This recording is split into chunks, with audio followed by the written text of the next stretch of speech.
বাবা, ভাই এবং পরিবারকে নিয়ে প্রথম রাজ্যের বাইরে সফরে ওয়েস্ট বেঙ্গলে। আমি অনেকবার একলা গেলেও এই পরিবারকে নিয়ে প্রথম যাত্রা আমার। কি অবস্থা, তো ভিডিও বানানো গুড্ডু টাটা। দাদা আগে যাত্রাটা শুরু করলাম আগরতলা বাদারঘাট দিদির বাড়ি থেকে। দিদির বাড়িতে আগের দিন রাত্রে ছিলাম, যেহেতু সকাল 7:30টার ট্রেন, তো দিদির বাড়ি থেকে রওনা হলাম বাদারঘাট রেল স্টেশনের উদ্দেশ্যে এবং এসে পৌঁছলাম আগরতলা যে বাদারঘাট রেল স্টেশন, সে রেল স্টেশন একদম সময় মতো। আমাদের সবার সিট একসাথে না পড়াতে একটু অসুবিধা হয়ে গেল। যাই হোক, আমরা আজকে যে ট্রেনটি দিয়ে যাত্রা করব সেটি হচ্ছে গরিব রথ এক্সপ্রেস। ফাইনালি আগরতলা থেকে ট্রেনটি কলকাতার উদ্দেশ্যে রওনা দিল। কেমন লাগতেছে ঘুরে? কেমন এক্সপিরিয়েন্স? কেমন এই যে ঘুরতে যাইতেছো? কেমন এক্সপিরিয়েন্স? যখন ছোট ছিলাম মা বাবা হাত ধরে ঘুরতে নিয়ে যেত, আর এখন যখন আমরা বড় হয়েছি মা বাবাকে আমরা ঘুরতে নিয়ে যাচ্ছি। সত্যি গর্বের মুহূর্ত। ট্রেনে উঠে যাত্রাপথে শুরুতেই কফি দিয়ে শুরু করলাম খাবারের পর্ব।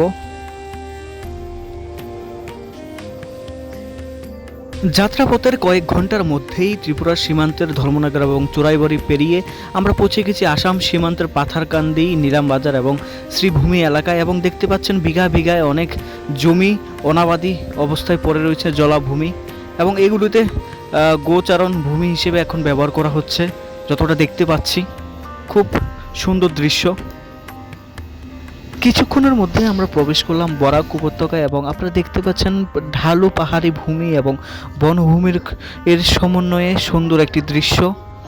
এবং এখানকার যে রেলওয়ে স্টেশনগুলো, এগুলোর দৃশ্য একদম দেখতে একদম আলাদা এবং আমার কাছে একদম বিশেষভাবে ভালো লাগে।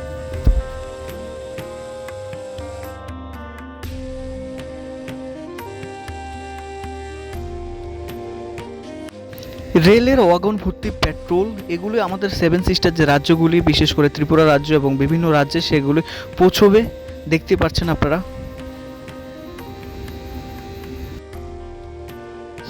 দেখুন প্রকৃতির কি দারুণ দৃশ্য। একটু আগে একটি নদীতে দেখলাম ভরা জল, আর এই নদীটি পুরো শুকনো। কখনো কখনো মনে হয় প্রকৃতির কাছে আমরা অসহায় এবং প্রকৃতিই শ্রেষ্ঠ। প্রকৃতি যেভাবে আছে তাকে সেইভাবে থাকতে দেওয়াই ভালো।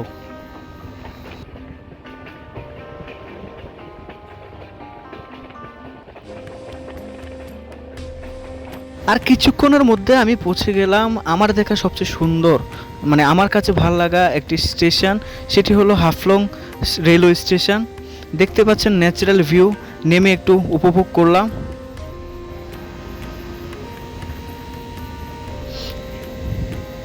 সত্যি অসাধারণ দৃশ্য এবং প্রকৃতির কোলে যেন এই রেল স্টেশনটি।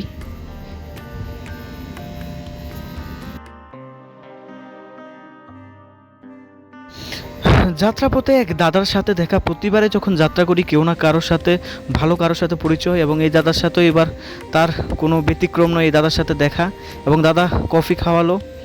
অনেকটাই সন্ধ্যা হয়ে গেল এবং আমরা পৌঁছে গেলাম আসামের হোজাই স্টেশন, এবং যে দাদার সাথে দেখা হলো দাদা ওই স্টেশনে নেমে গেল। রাত্রেবেলা আর কোনো ভিডিও শ্যুট নেওয়া হয়নি, আর ঘুম থেকে সকালে উঠে দেখলাম আমরা পৌঁছে গেছি বাংলায়। আর গ্রাম বাংলার এই অপরূপ সৌন্দর্যতেই আমাকে যেন বারবার মুগ্ধ করেছে। আর এই দেখতে পাচ্ছেন মালদার বিখ্যাত আমের জন্য বিখ্যাত, এবং এই সারি সারি আম গাছ, এবং প্রতিটি গাছেই রয়েছে আম।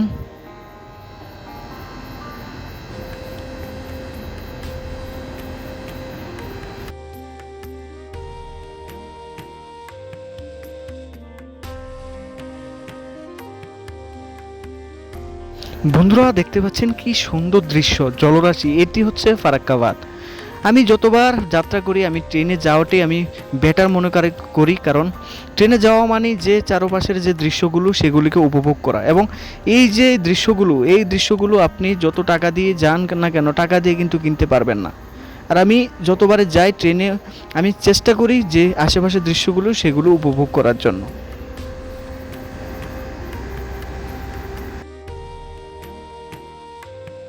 আমরা চলে আসলাম আজিমগঞ্জ স্টেশনে। এবারে এখান থেকে আমরা গাড়ি করে চেপে যাব। ফারাক্কা স্টেশন, জঙ্গিপুর স্টেশন, তারপরে আমরা নেমে পড়লাম আজিমগঞ্জ স্টেশনে, যেখান থেকে আমাদের কাকা আমাদের নেওয়ার জন্য গাড়ি করে নিয়ে এসেছে এবং দেখতে পাচ্ছেন